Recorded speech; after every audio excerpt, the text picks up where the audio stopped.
Oremos juntos, hermanos. Nuestro Dios Padre Santo y misericordioso, que nos amas, tú tuviste piedad y amor por nosotros, aun cuando nos apartamos de ti en pecado. Cuando aún no te conocíamos, el Señor Jesucristo recibió en nuestro lugar la maldición y el juicio que nos correspondían. Moriste en nuestro lugar, y por la sangre preciosa que derramaste, limpiaste nuestros pecados para siempre, para que ya no recibamos más el juicio ni la maldición. Sin ningún mérito nuestro nos salvaste, nos hiciste hijos de Dios y nos diste la vida eterna y la gloriosa esperanza de entrar en el reino eterno de Dios. Te agradecemos por esa gracia tan grande. En esta hora, gracias porque hoy también nosotros, los redimidos por la sangre preciosa de Jesús, estamos reunidos ante ti para alabar tu gran amor y gracia, para aprender tu palabra y compartir la comunión en la santa congregación que siempre está contigo. Creemos que ahora también estás entre nosotros. Por favor, cuida a cada uno de nosotros y con tu mano misericordiosa sosténnos. Levántanos más plenamente con tu gracia, palabra y el poder del Espíritu Santo, para que podamos vivir el resto de nuestras vidas sin vergüenza como hijos de Dios. Por favor, Señor, gobierna toda nuestra vida para que cumplamos la santa voluntad de Dios y para que así podamos darte el gozo y la gloria solo a ti. Entre nosotros, si hay alguien que todavía no ha comprendido verdaderamente el amor de Dios, por favor abre su corazón y guíalo para que pueda llegar a tener la misma vida eterna y esperanza que nosotros. A todas nuestras iglesias en el país y en el extranjero, y a todos los hermanos que están guardando la fe y predicando el Evangelio aún en medio de muchas dificultades, te pedimos, Dios, que estés con ellos, con tu palabra, gracia y poder más grandes, para que en esta última generación puedan realizar bien la misión de la evangelización. Anhelamos guiar a más almas perdidas ante ti, Señor. Haz que cada día más almas puedan ser salvadas. Señor, que nos enseñas la palabra necesaria en el momento oportuno y el camino a seguir, en esta hora también revélanos la santa palabra y voluntad que quieres mostrarnos. Señor, guíanos y enséñanos lo que dignamente debemos hacer. Hemos orado en el nombre de nuestro Señor Jesucristo. Amén. Busquemos la Biblia, Juan 15.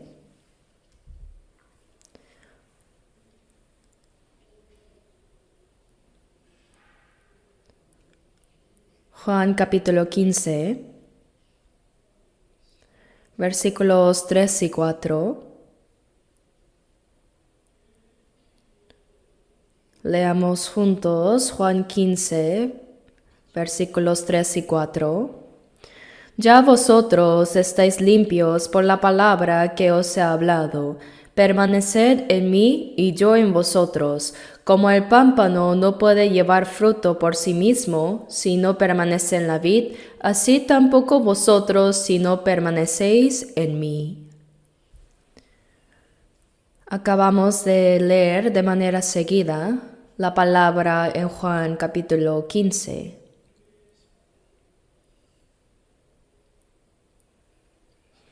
Puesto que este pasaje explica muy bien qué es la vida del cristiano después de recibir la salvación, he puesto como título del mensaje de hoy como la vida que permanece en el Señor. Tenemos que entender qué significa la vida de permanecer en el Señor. Hace un momento también el coro cantó Cristo mora siempre en mi corazón y yo estoy en él, como en la parábola de la vid. Así cantaron, ¿verdad? El Señor, después de salvarnos, no nos dice, bueno, ya fuiste salvo, nos vemos allá en el cielo. No es así. Cuando dos personas se conocen por primera vez, son extraños. Pero cuando se casan, no solo se aman, sino que también asumen una gran responsabilidad mutua. Se ayudan, se cuidan, se respetan, se protegen y comparten todo, ¿verdad? Así también después de ser salvos, el Señor llama a nuestra relación con Él como la vida que permanece en el Señor, y dentro de eso hay mucho contenido. Desde el día en que recibimos la salvación hasta el día en que entremos en el reino de Dios, el Señor que nos salvó nunca aparta sus ojos de nosotros. Él siempre nos cuida, nos ayuda, nos guía, nos protege y nos gobierna. Eso es lo que se llama la vida de permanecer en el Señor. Yo soy la vid, vosotros los pámpanos.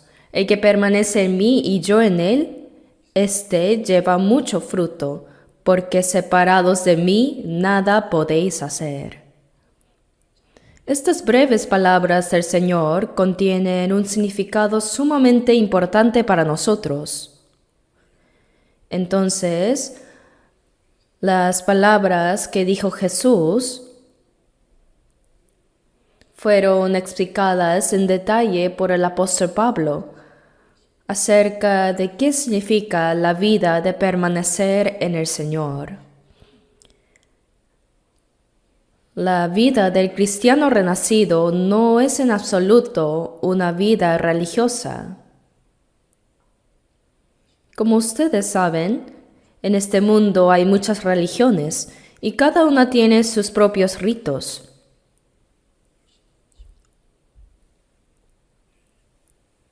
Hoy en día también, dentro del cristianismo, hay muchas denominaciones y muchos creyentes. Y lo que más se considera importante es reunirse para cantar himnos, orar y adorar, dicen, ¿no? Muchos piensan que con asistir a eso ya es la vida del cristiano. Pero si terminara solamente en eso, entonces no sería más que simplemente una vida religiosa. No sería diferente de cualquier otra religión. Nuestra vida como cristianos no es una vida religiosa. Cuando el Señor nos dice que permanezcamos en Él, significa que estemos unidos al Señor en vida, en la gracia de Dios, en su palabra y en su poder. No sé si me hago entender. Quizás alguno piense, ¿cómo podemos estar unidos al Señor? Pues es vivir unidos al Señor por la vida, la palabra y el poder del Espíritu Santo. Por eso, en 1 de Juan 2:6 dice, el que dice que permanece en Él, debe andar como Él anduvo. El que dice que permanece en Él, debe andar como Él anduvo. ¿Por qué? Porque el Señor habita en los salvos. Y en Juan 14:20 dice, en aquel día vosotros conoceréis que yo estoy en mi Padre, y vosotros en mí, y yo en vosotros. Ese día es cuando recibimos la salvación de manera personal. El Señor recibió la maldición y el juicio que debíamos recibir nosotros, murió en la cruz y con la sangre que derramó, perdonó eternamente nuestros pecados. Y al vencer el poder de la muerte y al resucitar, confirmó que Jesús es nuestro Salvador y así aseguró nuestra salvación. Pero si Jesús hubiera muerto en la cruz, pero no hubiera resucitado, no podríamos estar seguros de que realmente murió en nuestro lugar, de que realmente nos salvó, o de que Él es el Cristo que nos redimió. Sí, no podríamos saber. Si Jesús no hubiera resucitado, ni una sola persona en este mundo podría creer en Él.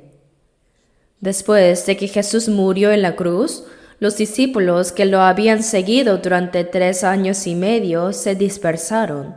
Judas Iscariote vendió a Jesús por 30 piezas de plata y al ser acusado por su conciencia se suicidó. Y el valiente Pedro, siguiendo a Jesús de lejos, cuando alguien dijo, «Este es discípulo de Jesús», él tuvo miedo de ser arrestado y muerto también, por eso lo negó 3 veces, ¿verdad? Los demás también abandonaron a Jesús y huyeron. Si Jesús no hubiera resucitado, ¿creen que alguien lo habría seguido? Nadie lo habría hecho.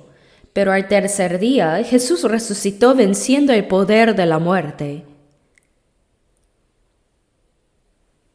Se apareció primero a las mujeres que fueron al sepulcro y les dijo, «Id pronto y decid a mis hermanos que he resucitado». Entonces, esas mujeres que habían ido a la tumba fueron las primeras en ver al Señor resucitado y fueron a contarles a los discípulos lo sucedido. Sin embargo, ellos todavía no podían creer. Aunque escuchaban a varios que decían haber visto al Jesús resucitado, aún no les resultaba fácil creer. Pero cuando estaban reunidos, dudando y con incertidumbre, de pronto Jesús apareció en medio de la sala y les dijo, «Paz a vosotros». Los discípulos al principio pensaron, ¿será un espíritu? Por eso en Lucas 24:39 vemos que Jesús les mostró las marcas de los clavos en sus manos y la herida de la lanza en su costado, diciendo, «Un espíritu no tiene carne ni huesos como veis que yo tengo». Lo único que no tenía era la sangre, pero el cuerpo resucitado de Jesús tenía carne y huesos. El incrédulo Tomás dijo, «Solo con verlo no puedo creer, tengo que tocarlo. Si no viere en sus manos la señal de los clavos y metiere mi mano en su costado, no creeré». Entonces Jesús volvió a aparecerse a los discípulos y le dijo a Tomás, «Acerca tu mano». Tomás, aunque con vergüenza, lo tocó y respondió, «Señor mío y Dios mío». Jesús le dijo, «¿Por qué me has visto, Tomás, creíste? Bienaventurados los que no vieron y creyeron». Nosotros no lo vimos con nuestros ojos, pero creemos por los muchos testimonios que están en la Biblia. Creemos que Jesús murió en nuestro lugar como sacrificio expiatorio, que perdonó para siempre nuestros pecados y que venció el poder de la muerte resucitando. Nosotros creemos a través de la palabra. Desde el momento en que comprendimos la gracia de Dios y recibimos la salvación, la relación entre el Señor y nosotros es inseparable. El Señor está en mí y yo estoy en Él. Yo soy la vid, vosotros los pámpanos. La vid y los pámpanos no pueden separarse. La vid no puede dar frutos sin los pámpanos, y los pámpanos sin la vid tampoco pueden dar fruto. Es una relación absoluta. Nuestra relación con el Señor es que desde el momento en que Él nos salvó hasta que entremos en el reino de Dios, el Señor siempre está con nosotros. En aquel día vosotros conoceréis que yo estoy en mi Padre y vosotros en mí y yo en vosotros. ¿Qué significa que estemos en Él? Significa una unión perfecta. Es como cuando el herrero pone un hierro en el horno ardiente.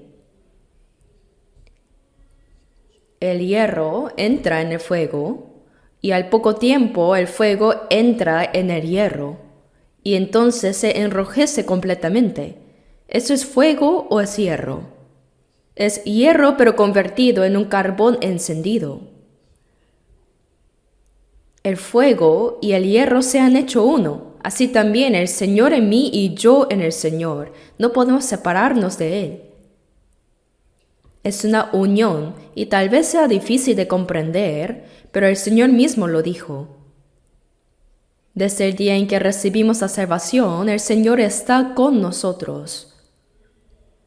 ¿Quién es Jesús? Él es igual a Dios, el creador del universo y de todas las cosas. Por eso en Génesis 1:1 dice, en el principio creó Dios los cielos y la tierra. En esa creación estaban presentes el Padre, el Hijo y el Espíritu Santo, el Dios Trino.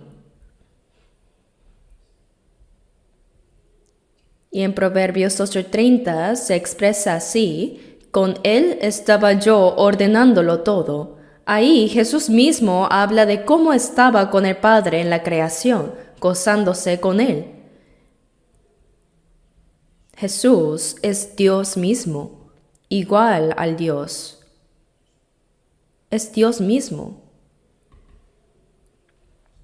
En Filipenses 2, a partir del versículo 6 dice, el cual, siendo en forma de Dios,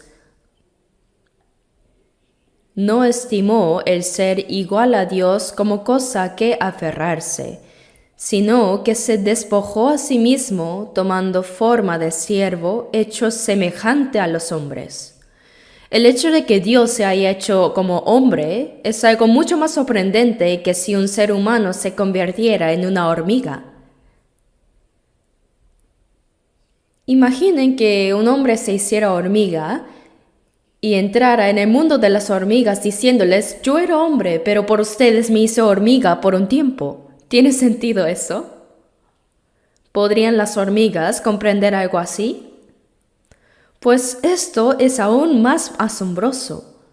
Aquel que es igual a Dios dejó su lugar y tomando forma de siervo, hecho semejante a los hombres, dice, Jesús no es un simple hombre.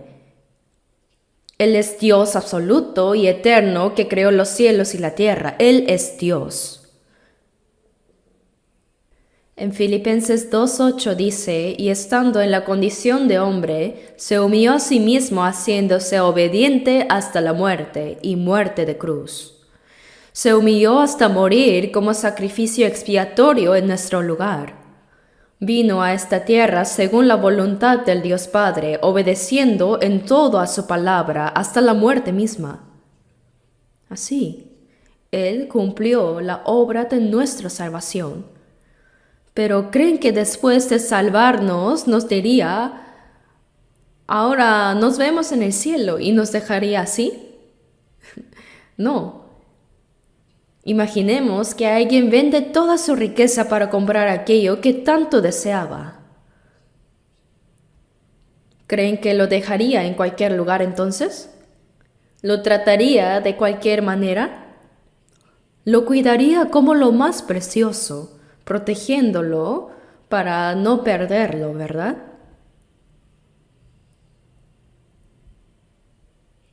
Dios entregó a su Hijo unigénito hasta la muerte en la cruz.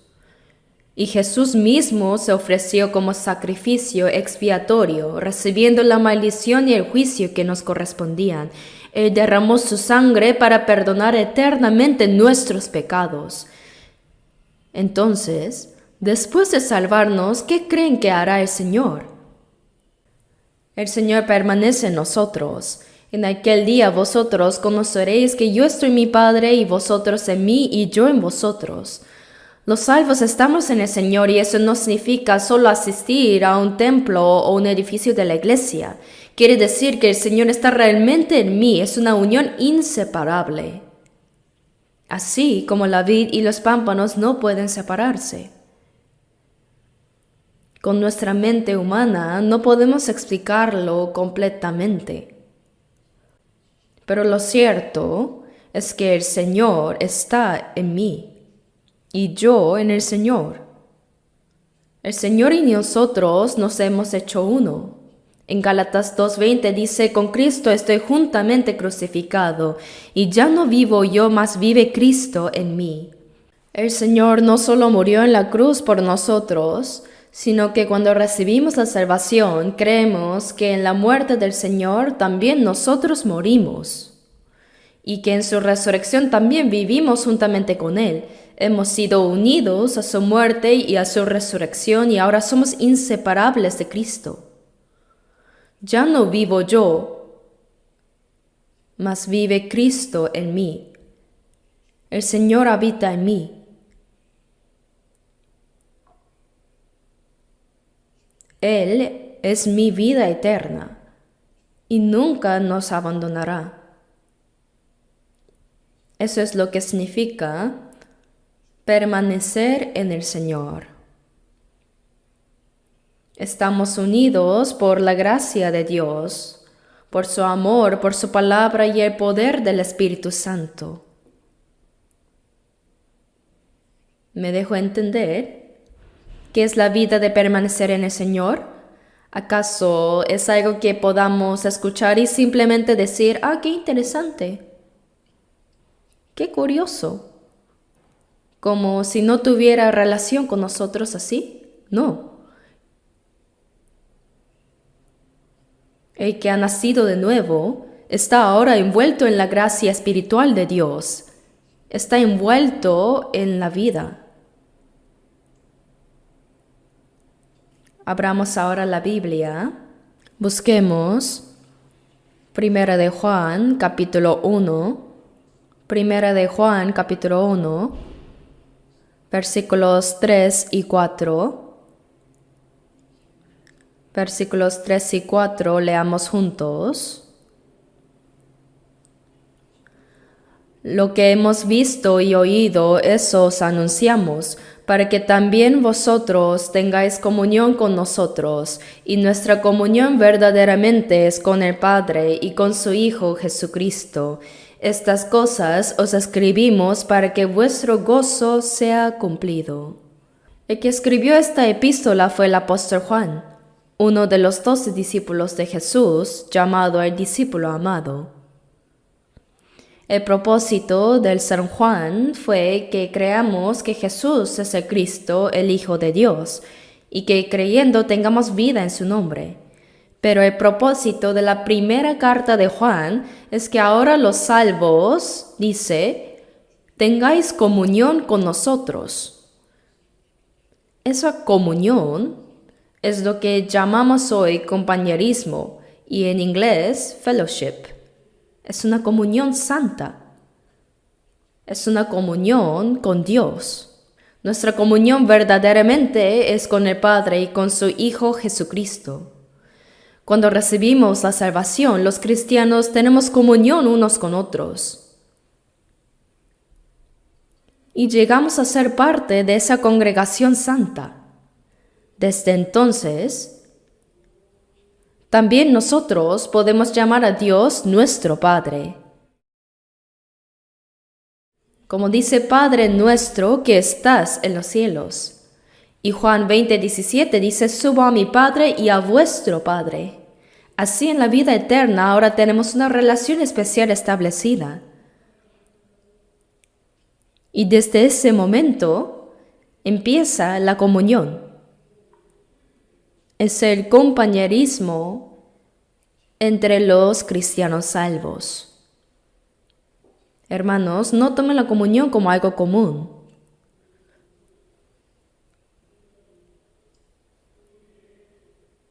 Cuando un hombre y una mujer se aman y se casan, desde ese momento hasta la muerte asumen una responsabilidad mutua. Deben amarse, protegerse, ayudarse y respetarse. Asimismo, al recibir la salvación, no solo se establece una relación santa y absoluta entre el Señor y nosotros, sino también entre los cristianos salvos. Esa relación se llama comunión. Dice, nuestra comunión verdaderamente es con el Padre y con su Hijo Jesucristo. No es una comunión meramente humana, sino que en el centro de esa comunión está el Dios Padre y Jesucristo. Aunque no lo podamos ver en esta hora también, el Señor está en medio de nosotros. Dios Padre y el Señor Jesús están presentes aquí mismo. Por eso cuando nos reunimos para orar, cantar himnos, aprender la palabra y compartir comunión, el Señor mismo es el dueño de esa comunión. Es la comunión que se tiene con el Padre y con el Hijo Jesucristo.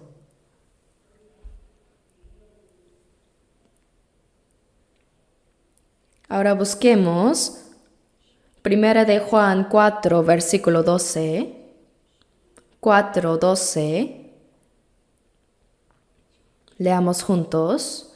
Nadie ha visto jamás a Dios. Si nos amamos unos a otros, Dios permanece en nosotros y su amor se ha perfeccionado en nosotros. Nadie ha visto jamás a Dios. Ningún ser humano ha visto a Dios directamente.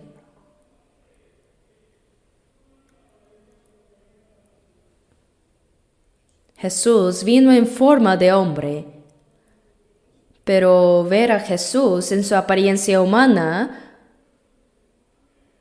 no significa que hayamos visto a Dios mismo en toda su gloria.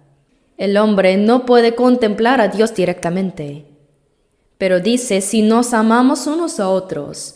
Ese amor mutuo se refiere a la comunión entre los cristianos salvos, y esa comunión, la comunión entre los cristianos, no es un compañerismo humano, sino un amor como el que el Señor nos tuvo. En 1 Juan 4:11 dice, amados, si Dios nos ha amado así, debemos también nosotros amarnos unos a otros. El Señor mandó a amaos unos a otros como yo os he amado. El amor del cristiano no es un amor humano. El amor humano siempre es condicional. Si me aman, yo también le amo. Pero si me odian, yo también puedo odiar. Si me conviene también, me acerco a otros. Pero ese no es el verdadero amor, ¿verdad? Romanos 12:9 dice, el amor sea sin fingimiento, si existe un amor fingido. 1 Pedro 1:22 dice, habiendo purificado vuestras almas por la obediencia a la verdad mediante el Espíritu para el amor fraternal no fingido, amaos unos a otros entrañablemente de corazón puro. Los salvos amamos a los hermanos sin ningún interés personal oculto. Amamos porque el Señor nos amó primero. Esa es la comunión santa. Por eso dice, nadie ha visto jamás a Dios. Si nos amamos unos a otros. Eso significa, en otras palabras, comunión, fellowship. Una verdadera relación de amor en Cristo. Si nos amamos unos a otros, Dios permanece en nosotros. ¿Dónde está Dios? En medio de los que se aman mutuamente. Ahí está. Y dice, y su amor se ha perfeccionado en nosotros. Ese amor de Dios va creciendo y cumpliéndose en nosotros. El amor no es algo que se guarda en secreto dentro de uno mismo, sino que se comparte. El amor de Dios se manifiesta cuando los que han recibido ese amor se aman entre sí, en una comunión santa de amor. Ahí está presente Dios. Por eso, en San Juan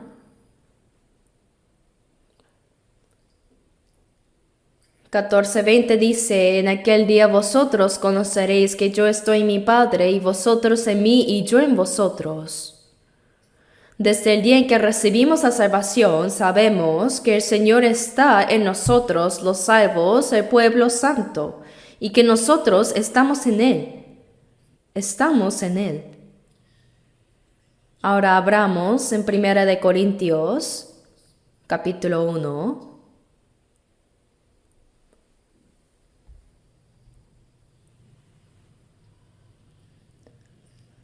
Leamos juntos 1 Corintios 1, versículo 9. 9. Fiel es Dios por el cual fuisteis llamados a la comunión con su Hijo Jesucristo nuestro Señor. Fuisteis llamados. Aquí ser llamados significa que Dios nos apartó del mundo para ser santos. Cuando escuchamos el Evangelio de la gracia de Dios y lo comprendimos, respondimos al llamado de Dios. En el Salmo 50, versículo 1 dice, Jehová ha hablado y convocado la tierra desde el nacimiento del sol hasta donde se pone. Cuando la palabra de Dios es predicada, es Dios llamando a los hombres de este mundo.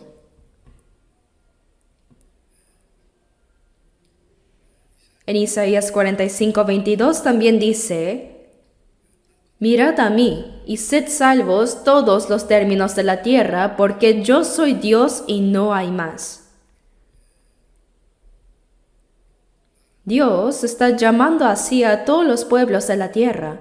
Ese llamado es para salvarnos. Cuando comprendimos la gracia de Dios y recibimos la salvación, respondimos a su llamado. Dice, así que fuisteis llamados. Esto significa que por su palabra de gracia Dios nos separó.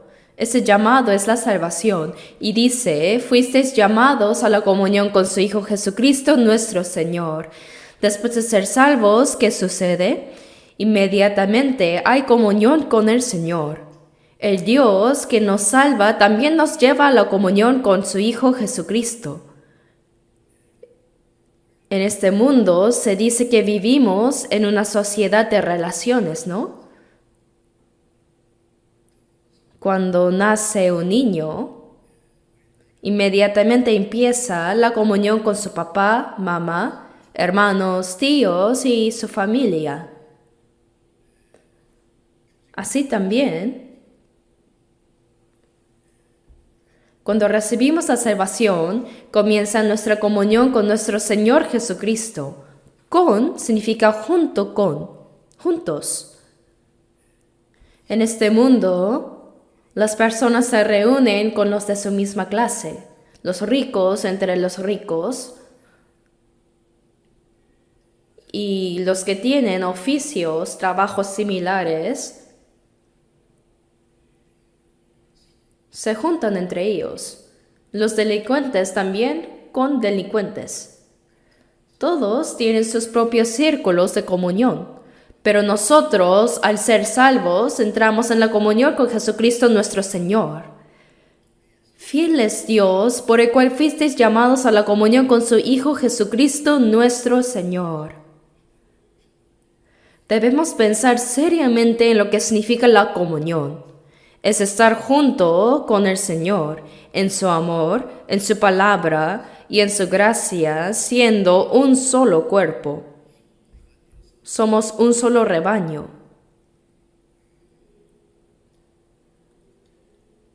Ahora busquemos Romanos 12,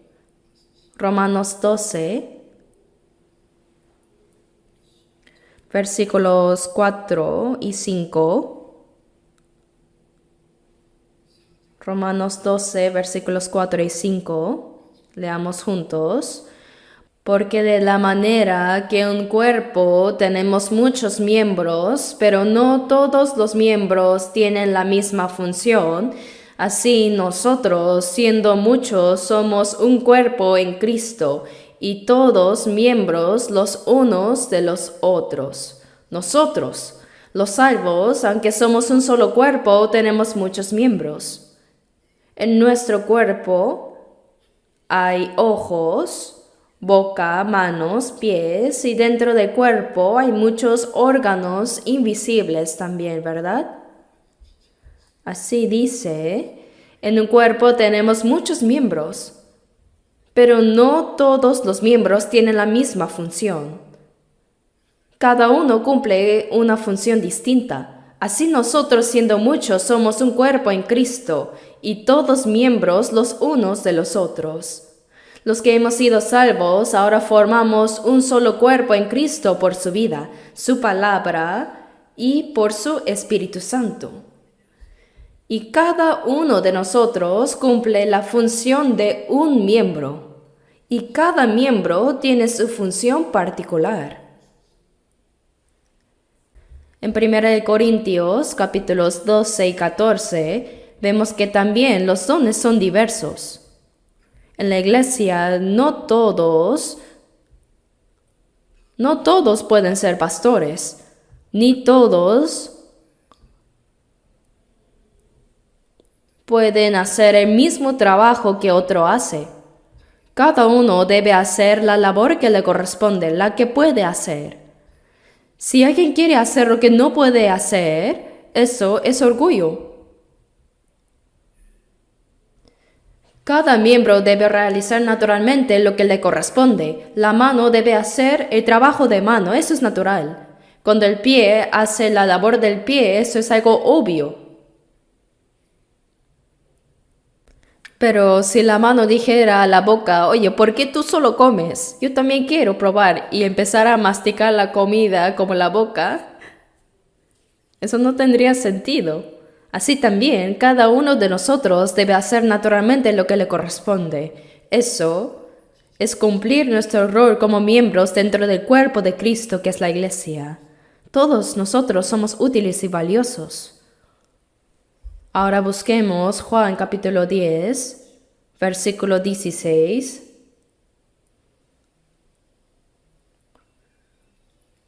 Leamos juntos Juan 10, versículo 16. También tengo otras ovejas que no son de este redil. Aquellas también debo traer, y oirán mi voz, y habrá un rebaño y un pastor. En Juan 10, Jesús dice que Él es el buen pastor. Dijo, yo soy el buen pastor. El buen pastor su vida da por las ovejas. El Señor, como buen pastor, entregó su vida por nosotros para salvarnos. Y también dice, tengo otras ovejas que no son de este redil. El primer redil eran los judíos. Los 12 discípulos de Jesús eran judíos. Y la mayoría de los primeros creyentes de la iglesia primitiva eran judíos de Israel. Pero las otras ovejas que no son de este redil se refieren a los gentiles. Con esto, el Señor declara que también a los gentiles debe llegar el Evangelio. Aquellas también debo traer. Significa que también los gentiles deben recibir el Evangelio y ser salvos. Dice, y oirán mi voz. Los gentiles también oirán la voz del Señor. Y habrá un rebaño y un pastor. Los salvos, sean judíos o gentiles, no hay distinción. Dice, y oirán mi voz, y habrá un rebaño y un pastor. Ahora forman un solo rebaño. Los salvos escuchan la voz de ese único pastor y lo siguen. Ahora debemos aclarar algo, que el pastor humano de la iglesia no es el pastor en sentido absoluto. No es que no sea pastor, sino que la Biblia enseña que el príncipe de los pastores es Jesús. Es Jesús. Y los pastores de la iglesia cumplen la función de cuidar al rebaño en nombre del príncipe de los pastores. En 1 de Pedro 5, versículos 3 y 4 dice: y cuando aparezca el príncipe de los pastores, vosotros recibiréis la corona incorruptible de gloria. Por eso dice, habrá un rebaño y un pastor. Siendo un rebaño, seguimos la voz de un pastor que es Jesús. Nuestro único pastor es Jesús. Por más que un hombre predique bien palabras espirituales, no puede ser el verdadero pastor. Solo está desempeñando el trabajo de pastor en lugar del verdadero que es Jesús, el príncipe de los pastores. Por eso somos un rebaño con un solo pastor, quien es Jesús. Ahora busquemos Efesios 2, versículo 19. Leamos juntos Efesios 2, versículo 19. Así que ya no sois extranjeros ni advenedizos, sino conciudadanos de los santos y miembros de la familia de Dios. Así que ya no. El apóstol Pablo está hablando aquí a los creyentes de Éfeso. La iglesia de Éfeso era una iglesia de gentiles. Pablo, siendo judío, fue llamado como apóstol de los gentiles y les dice: ya no sois extranjeros. En algunos edificios se coloca un letrero que dice prohibida la entrada a personas ajenas, ¿verdad? Entonces uno se da cuenta, yo soy un extraño, no puedo entrar porque no soy de aquí. Pero Pablo dice a los creyentes de Éfeso, que eran gentiles y ahora salvos, ya no sois extranjeros ni advenedizos. No son forasteros, tampoco simples visitantes, sino conciudadanos de los santos. En Filipenses 3:20 dice: mas nuestra ciudadanía está en los cielos. Cuando recibimos la salvación, nuestra verdadera ciudadanía está en el cielo. Sí, nacimos en esta tierra. Algunos en Corea, otros en otros países, y cada uno así tiene una ciudadanía terrenal. Pero, al recibir la salvación, nuestra verdadera ciudadanía está en el cielo. En realidad, desde ese momento en este mundo somos extranjeros, porque nuestra patria está arriba. Como dijo el apóstol Pablo, nuestra patria está allá arriba en los cielos. Somos conciudadanos de los santos y miembros de la familia de Dios. Somos la familia de Dios. Los salvos somos ciudadanos del cielo y al mismo tiempo miembros de la familia de Dios. Cuando una familia se reúne, siente orgullo, identidad y alegría de pertenecer a la misma casa, ¿verdad? De la misma manera, nosotros somos ciudadanos del cielo y parte de la familia de Dios. ¿Qué palabras tan preciosas son estas? Somos familia de Dios. Por eso, hermanos, después de recibir la salvación, no debemos tomar a la ligera la comunión. Somos hijos de Dios que compartimos la vida eterna y la esperanza, y podemos llamar a Dios nuestro Padre. Somos hermanos. Somos una familia en Dios y viviremos juntos para siempre en el cielo. Vivir en esta tierra es solamente un proceso para entrar en el mundo eterno. Dios nos salvó para que vivamos eternamente con Él en su reino. Nosotros viviremos juntos para siempre en el cielo. Somos la familia de Dios. El Señor está siempre con nosotros. Cuando Jesús estuvo en este mundo, dentro de su cuerpo estaba el Padre Dios. Jesús dijo en Juan 10:30, yo y el Padre uno somos. Siempre afirmaba que el Padre estaba en él. Y ahora, la Biblia dice que los creyentes somos el cuerpo de Cristo. ¿Y quién habita en ese cuerpo? El Señor mismo. Así como el Padre estaba en Jesús, ahora Cristo está en nosotros. Su cuerpo, que es la iglesia. ¿Dónde está el Señor? En nosotros. El Señor no está lejano allá. No es que estamos viviendo aquí solos, llevando una vida religiosa. No es eso. El Señor está directamente con nosotros. Él dijo en Juan 14:20, vosotros en mí y yo en vosotros. El Señor siempre está con nosotros. Está en medio de nuestro grupo y también en cada uno de nosotros. Por eso hasta que entremos en el reino de Dios, Él nos gobierna, nos guarda y nos cuida.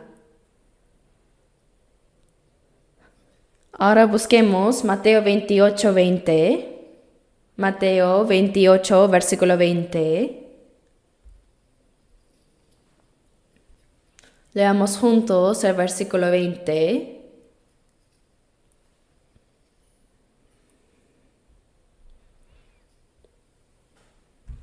Leamos juntos. Enseñándoles que guarden todas las cosas que os he mandado. Y he aquí, yo estoy con vosotros todos los días hasta el fin del mundo. Amén. Antes de ascender al cielo, Jesús dio a sus discípulos un último mandamiento. Id por todo el mundo y predicad el Evangelio a toda criatura. Id y haced discípulos a todas las naciones. Cuando uno se salva por medio del Evangelio, se convierte en discípulo de Cristo. ¿Y qué es un discípulo? Es aquel que aprende de su maestro, lo imita, lo sigue y comparte el mismo destino con él. Así, todos los salvos somos discípulos de Cristo. En Hechos 2:41, en el día de Pentecostés, dice que fueron salvas, se añadieron aquel día como 3,000 personas. Luego, en Hechos 4:4 dice que el número de los varones era como 5,000. Todos ellos son discípulos. El verdadero discípulo de Cristo aprende del Señor, lo imita, lo sigue y comparte su destino.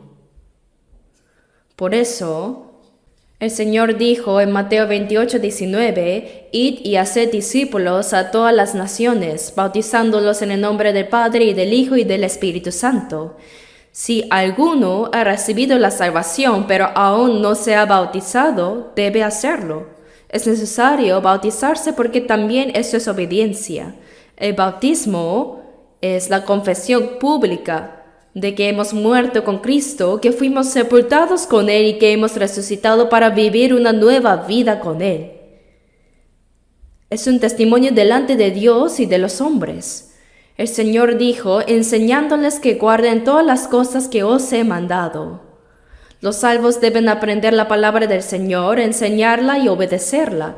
Y añadió, he aquí, yo estoy con vosotros todos los días hasta el fin del mundo.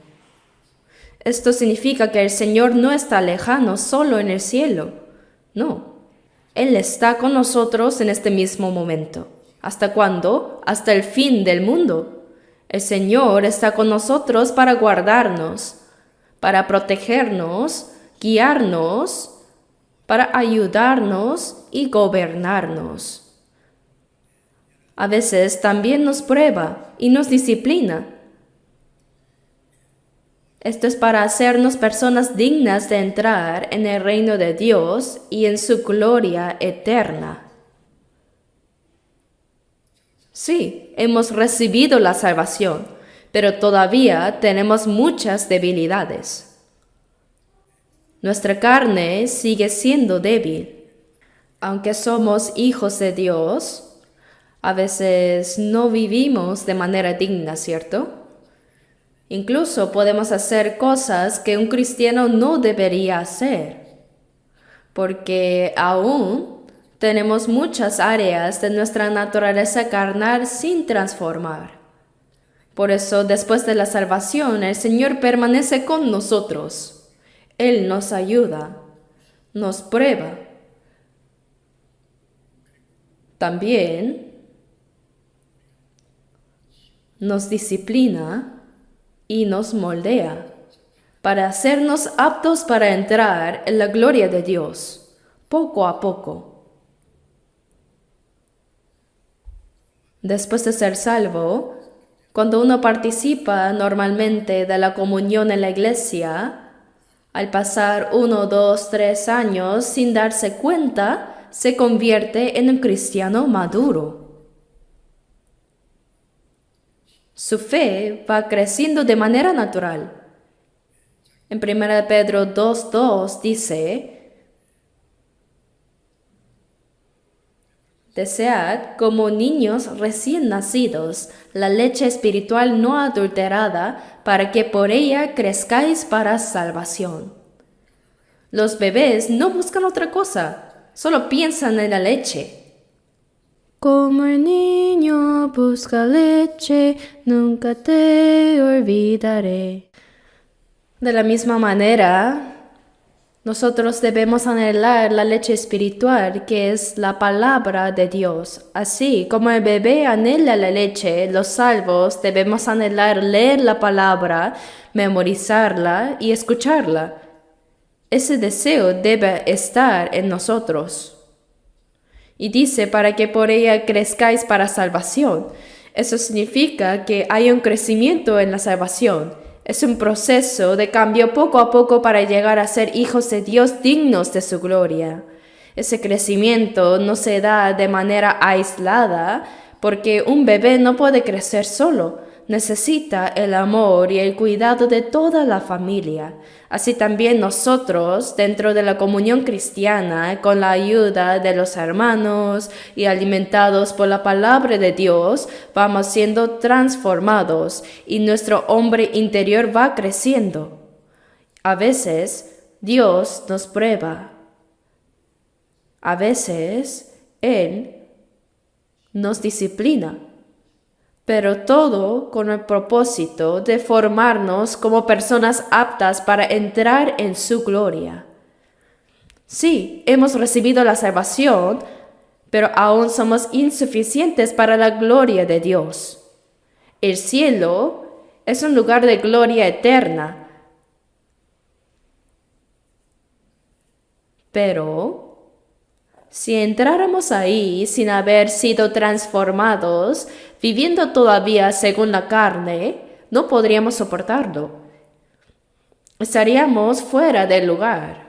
Por eso, poco a poco, Dios nos va transformando y moldeando para que lleguemos a ser personas aptas para entrar en su gloria. ¿Sí? Eso es lo que hace Dios en la comunión. Él no nos salva para luego dejarnos solos, como diciendo, ahora te toca hacer todo. No. Dios nos cuida constantemente como una madre. Una madre no abandona a su bebé después de nacer, sino que lo alimenta, lo viste, lo baña, lo cuida para que crezca sano y llegue a ser una persona íntegra y madura también, ¿verdad? Así también Dios, después de salvarnos, nos gobierna, nos ayuda y nos moldea hasta que lleguemos a ser aptos para entrar en su gloria.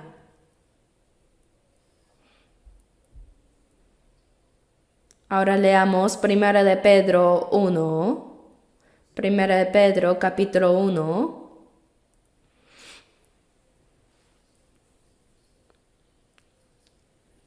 Desde el versículo 3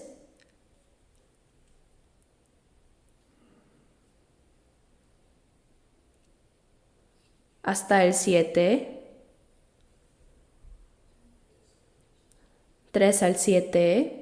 Bendito el Dios y Padre de nuestro Señor Jesucristo, que según su grande misericordia nos hizo renacer para una esperanza viva por la resurrección de Jesucristo de los muertos, para una herencia incorruptible, incontaminada e inmarcesible reservada en los cielos para vosotros, que sois guardados por el poder de Dios mediante la fe, para alcanzar la salvación que está preparada para ser manifestada en el tiempo postrero, en lo cual vosotros os alegráis, aunque ahora por un poco de tiempo, si es necesario, tengáis que ser afligidos en diversas pruebas, para que sometida a prueba vuestra fe, mucho más preciosa que el oro, el cual, aunque perecedero, se prueba con fuego, sea hallada en alabanza, gloria y honra cuando sea manifestado Jesucristo.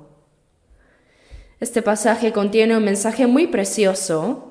En el versículo 3 dice, el Dios y Padre de nuestro Señor Jesucristo, que según su grande misericordia, Dios nos salvó por misericordia, es decir, por compasión de nosotros.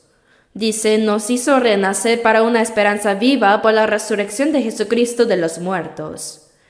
Hemos nacido de nuevo por la muerte y la resurrección de Jesucristo. En Juan 3:5 Jesús dijo, de cierto te digo que el que no naciere de agua y del Espíritu no puede entrar en el reino de Dios. Algunos interpretan el agua como el bautismo en agua y el Espíritu como una experiencia emocional o un sentimiento especial, pero no es así. El agua y el Espíritu significan la muerte y la resurrección de Jesucristo. Cuando creemos, confesamos, he muerto con Cristo, he sido sepultado con Él y he resucitado junto con Él. Eso es recibir un bautismo espiritual. Jesús mismo fue bautizado en el río Jordán. ¿Por qué razón Él, siendo sin pecado, necesitaba bautizarse? Porque el bautismo de Jesús representaba su futura muerte, sepultura y resurrección por nosotros.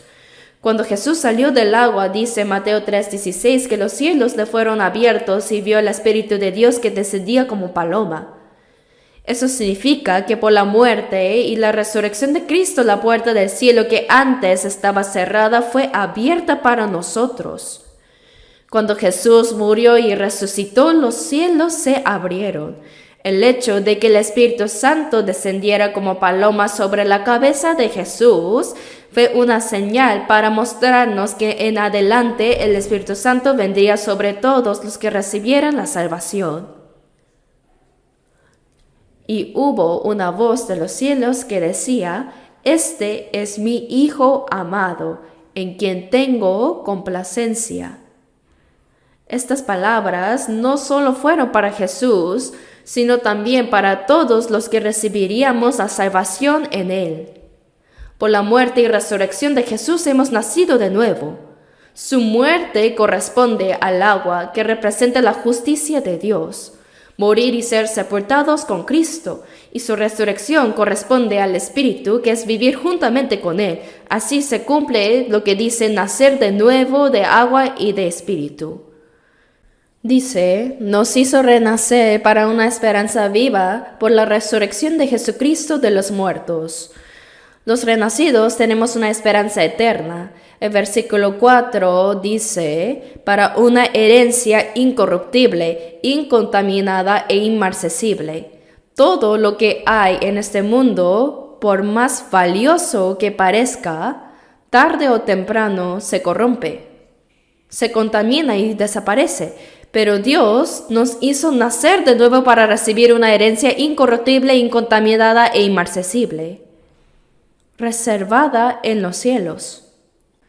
El Dios que nos salvó ha preparado en el cielo una herencia eterna y gloriosa para nosotros. Y eso es lo que estamos esperando. Las cosas de esta tierra, por más buenas que parezcan, son pasajeras. Pronto se desgastan, se acaban, se pierden, son vanidad. Pero la herencia celestial permanece eternamente. Versículo 5 dice que sois guardados por el poder de Dios mediante la fe para alcanzar la salvación que está preparada para ser manifestada en el tiempo postrero. Esa salvación se cumplirá en la segunda venida de Cristo. Cuando el Señor vuelva, los muertos en Cristo resucitarán con un cuerpo incorruptible, y los que estemos vivos seremos transformados en un cuerpo glorioso como el del Señor. Esa es la salvación preparada para ser manifestada en el tiempo postrero. Hermanos, parece que vivimos justamente en la época en que podremos recibir al Señor en su venida. Miremos bien cómo está el mundo hoy. ¿Creen que este mundo podrá sostenerse mucho más tiempo? No hace poco, en el 80º aniversario de la victoria de China, se reunieron China, Rusia y Corea del Norte. Lo vi por televisión y el desfile militar fue impresionante. Pero, ¿qué significa eso? Preparativos de guerra. Están fabricando armamento poderoso para amenazar a sus naciones rivales, listos para atacar a Estados Unidos en cualquier momento. ¿Y qué pasa con Estados Unidos? Sigue siendo el país con mayor poderío militar del mundo. Aunque China se fortalezca mucho, no podrá superarlo todo. Pero mientras tanto, Corea del Norte proclama con orgullo que ya tiene muchas armas nucleares capaces de atacar a Estados Unidos. ¿Realmente creen que este mundo podrá continuar por mucho más tiempo? Si estalla una sola bomba nuclear en cualquier lugar, todas se estallarán en cadena. Los científicos dicen que en apenas 30 minutos el mundo entero sería consumido por fuego. ¿Acaso ha existido alguna vez una época como esta? ¿Creen que este mundo durará mucho más tiempo? El presidente de Estados Unidos, con una sola palabra suya, tiene la autoridad para iniciar una guerra nuclear.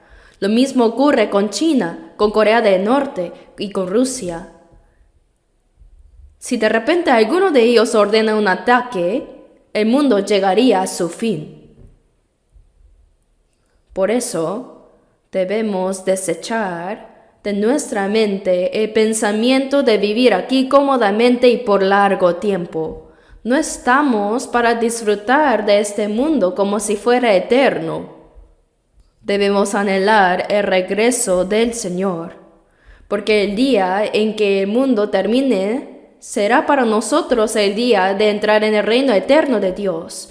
1 Pedro 1:5 dice que sois guardados por el poder de Dios mediante la fe para alcanzar la salvación que está preparada para ser manifestada en el tiempo postrero. Sí, somos guardados por el poder de Dios hasta el día en que el Señor vuelva y recibamos esa salvación final. El versículo 6 dice, en lo cual vosotros os alegráis, aunque ahora, por un poco de tiempo, si es necesario, tengáis que ser afligidos en diversas pruebas.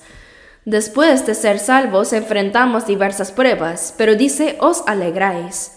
Los cristianos salvos también enfrentan aflicciones y pruebas. ¿Por qué? Para ser entrenados.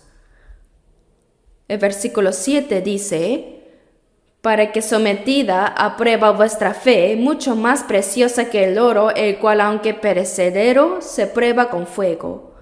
Hermanos, aunque ya somos salvos, nuestra fe necesita ser probada y purificada. Una fe que no ha sido probada fácilmente se derrumba con cualquier dificultad. Ante un pequeño problema no sabe cómo reaccionar. Eso es porque esa fe aún no ha sido refinada. Dice, para que sometida a prueba vuestra fe, mucho más preciosa que el oro, el cual, aunque perecedero, se prueba con fuego, sea hallada en alabanza, gloria y honra cuando sea manifestado Jesucristo. para que cuando nuestra fe sea refinada podamos recibir la alabanza, gloria y honra ante el Señor. Dios nos ha dejado en este mundo después de salvarnos para probarnos y refinarnos, y de ese modo formarnos como personas dignas de entrar en la gloria de su reino.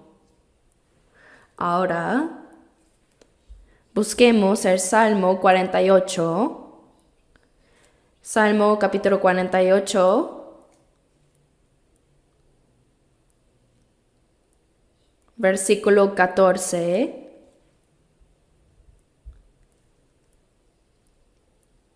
Leamos juntos el versículo 14. Porque este Dios es Dios nuestro eternamente y para siempre. Él nos guiará aún más allá de la muerte. Este Dios es Dios nuestro eternamente. Nuestro Padre Celestial es nuestro Dios para siempre. Él es quien nos guarda. Él nos guiará aún más allá de la muerte. Hasta el último día de nuestra vida, el Señor nos guiará. ¿Cuánto consuelo nos da esta palabra? Dios jamás, nunca nos abandonará. Si Dios entregó a su Hijo unigénito hasta la muerte en la cruz para salvarnos, ¿creen que ahora nos dejará como sea? ¿Creen que nos abandonará? Veamos ahora 2 de Timoteo 4, versículo 18. 2 de Timoteo 4, 18. Leamos juntos. Y el Señor me librará de toda obra mala y me preservará para su reino celestial. A Él sea gloria por los siglos de los siglos. Amén. El apóstol Pablo, al final de su segunda carta a Timoteo, dijo: el Señor me librará de toda obra mala. Desde el día que se encontró con Jesús en el camino a Damasco y fue llamado como apóstol a los gentiles, Pablo predicó el Evangelio, enfrentando persecuciones, peligros, cárceles y finalmente en Roma fue decapitado. Aún así pudo confesar: el Señor me librará de toda obra mala y me preservará para su reino celestial. ¿Fue esto solo para Pablo? No, también para nosotros. El Señor mismo nos libra de todo mal y nos preserva hasta entrar en su reino eterno. Él nos guiará aún más allá de la muerte. Hasta que entremos en el cielo, el Señor está con nosotros. No lo vemos con nuestros ojos, pero esa es su promesa. Creer estas palabras tal como están escritas, recibirlas como verdad, eso es la fe. Eso es la fe. Ahora, abramos en Salmo, capítulo 73.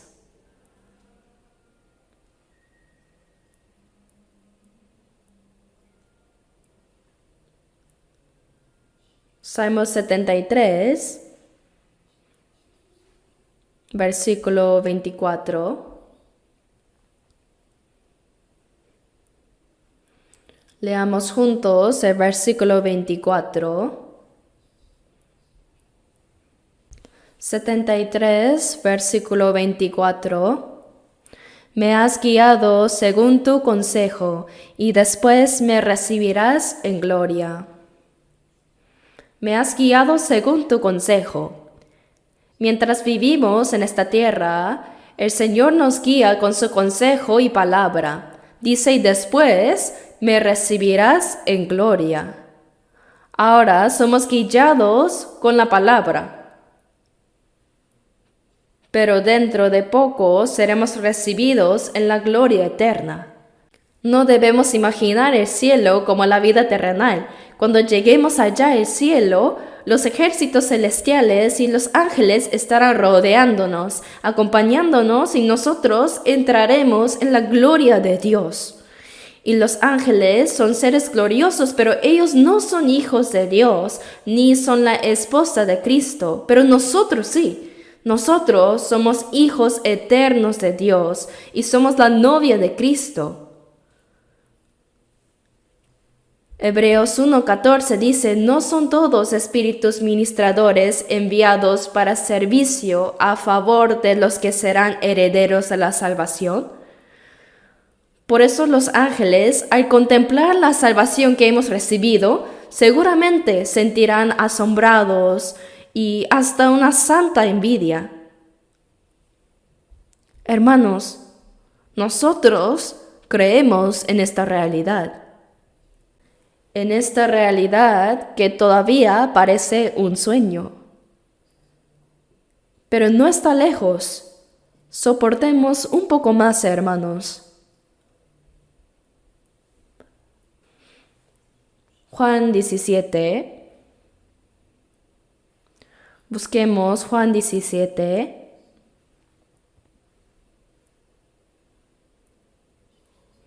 Desde el versículo 15 hasta el 17,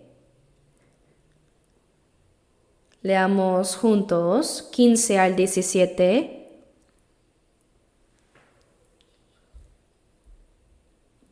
Leamos juntos, lentamente. No ruego que los quites del mundo, sino que los guardes del mal. No son del mundo, como tampoco yo soy del mundo. Santifícalos en tu verdad, tu palabra es verdad.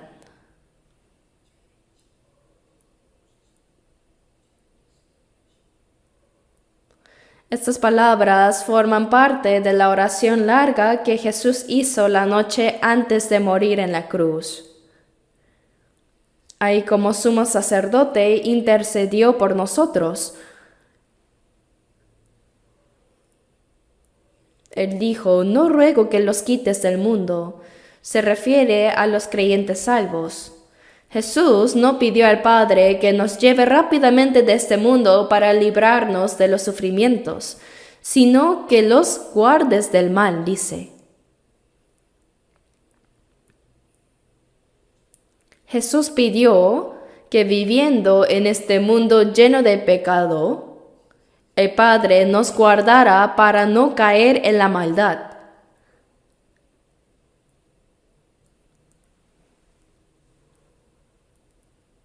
Este mundo está lleno de corrupción,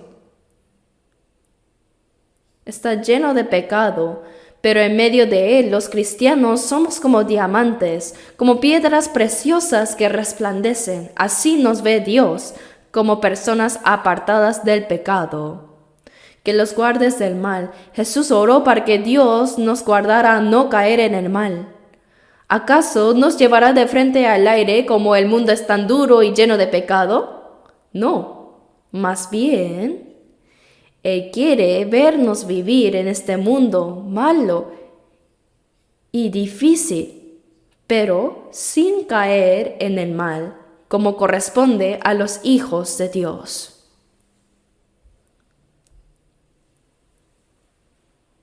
Luego dijo, santifícalos en tu verdad, tu palabra es verdad. ¿Cómo podemos ser guardados del mal?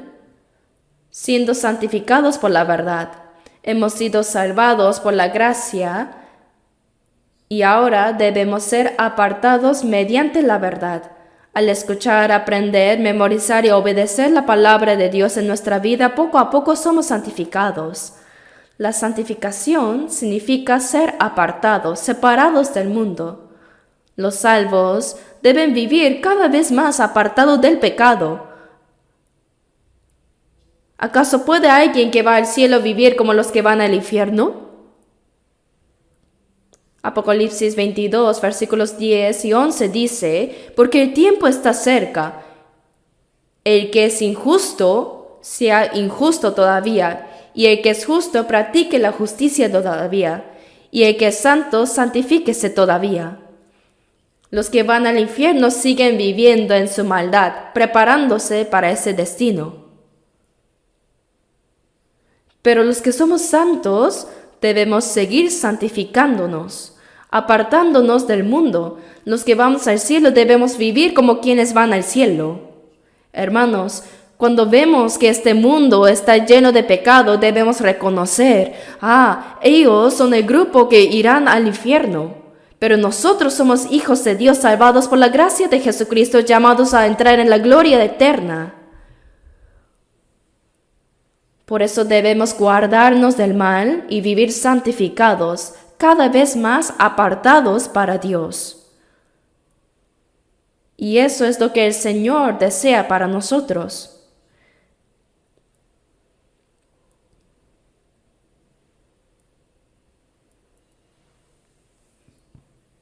En el Antiguo Testamento vemos enseñanzas a través del pueblo escogido de Dios, Israel. Antes de que los israelíes vivieran como pueblo de Dios, descendieron a Egipto para escapar del hambre. Pero ahí terminaron convertidos en esclavos bajo el faraón y sirvieron como esclavos durante 400 años.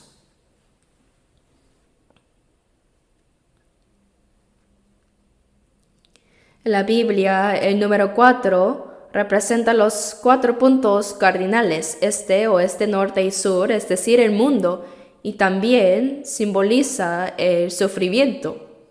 Por eso se dice que 4 es el número de prueba y aflicción. Y 400 años es el tiempo de esclavitud que refleja ese sufrimiento. El faraón de Egipto representa al diablo, a Satanás, el príncipe de este mundo. Y la esclavitud de Israel bajo el faraón representa la condición miserable de todos los hombres, esclavos bajo el poder del pecado y de la muerte.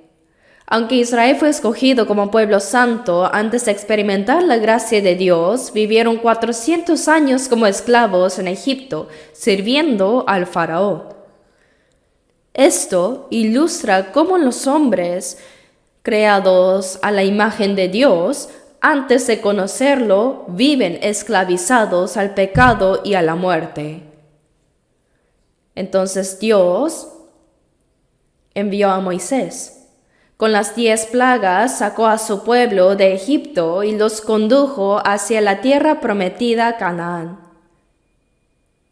Pero no entraron de inmediato, sino que pasaron 40 años en el desierto. Durante esos 40 años, todos los que murmuraron y quisieron volver a Egipto murieron en el desierto bajo el juicio de Dios. Solo los que nacieron en el desierto y los que obedecieron la palabra pudieron entrar a Canaán después de los 40 años.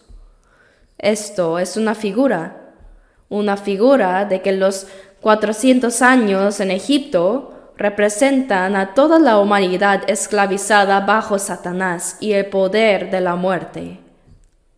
Moisés es una figura de Cristo. El nombre Moisés significa librado y el nombre Jesús significa Salvador. Después de pasar el Mar Rojo en tierra seca, ¿qué simbolizan los 40 años en el desierto? Es el tiempo de entrenamiento del pueblo de Israel desde su salvación hasta ingresar a la tierra de Canaán. Fue un tiempo de disciplina. Los que miraban atrás a Egipto y los desobedientes murieron en el desierto, y después de 40 años entraron a la tierra de Canaán. Ciertamente, esos 40 años representan también nuestra vida cristiana en la iglesia después de recibir la salvación. Ahora busquemos Hechos capítulo 7. Hechos 7, versículo 38. 7:38.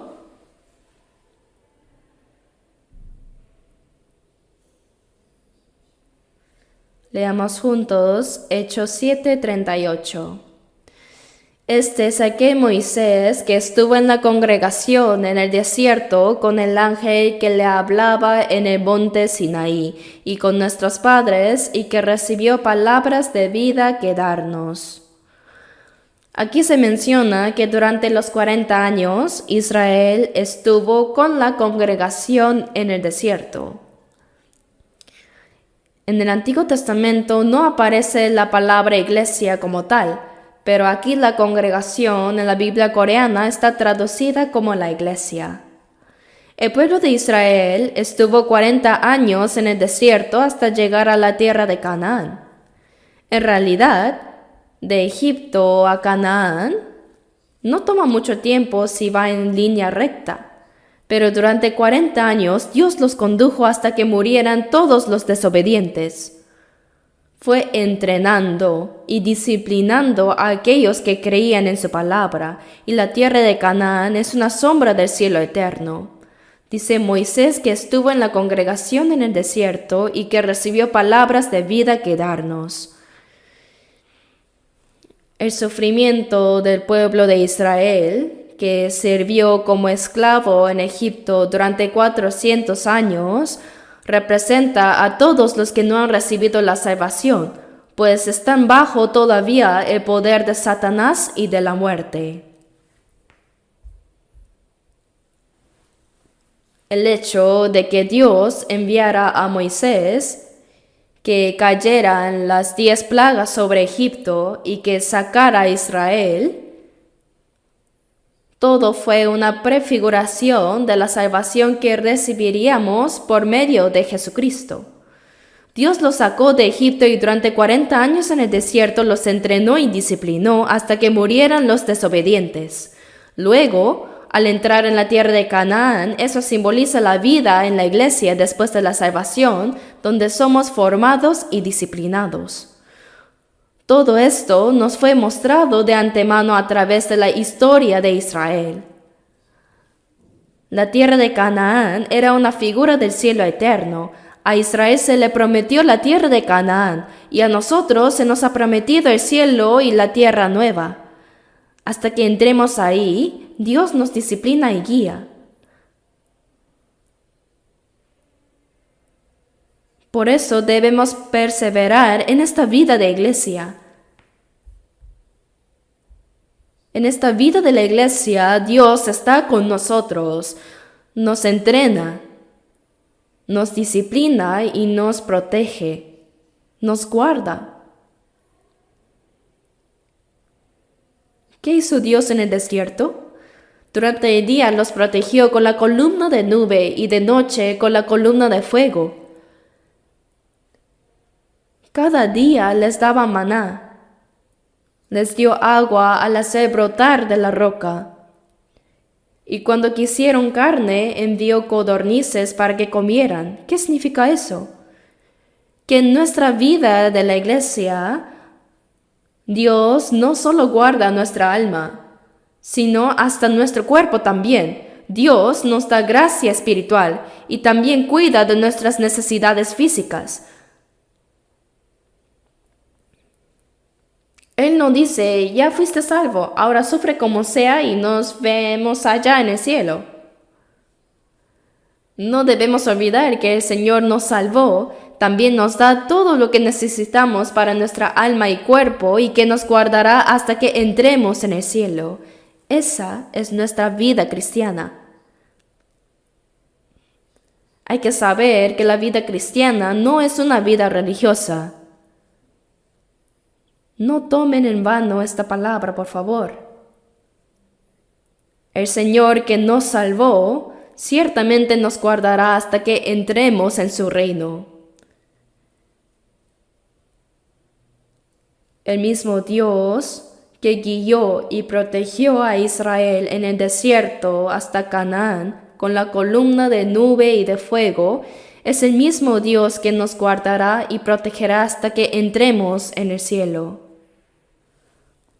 Como ya se nos ha acabado el tiempo, debo terminar aquí. La próxima vez continuaré hablando sobre la vida que permanece en el Señor.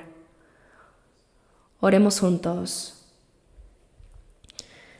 Nuestro Dios Padre misericordioso, tuviste piedad y amor de nosotros que estábamos apartados de ti en pecado. El Señor Jesús recibió toda la maldición y el juicio que nosotros debíamos recibir, y por su preciosa sangre derramada lavó nuestros pecados para siempre. Te agradecemos por tu gracia tan grande de salvarnos sin ningún mérito nuestro. Gracias porque sabemos que hasta que entremos en el reino de Dios, tú nos guardas y proteges. Sosténnos para que nadie de entre nosotros caiga de esta santa congregación. Renuévanos en santidad y perfección cada día, para que podamos estar ante ti gloriosamente cuando vuelvas pronto. Haz que nuestro corazón no sea arrastrado por las cosas vanas y los pecados de este mundo. Para esto, Señor, renuévanos y santifícanos cada día. Por favor, gobierna y guía, Señor, el resto de nuestras vidas. Hemos orado en el nombre de nuestro Señor y Salvador Jesucristo. Amén.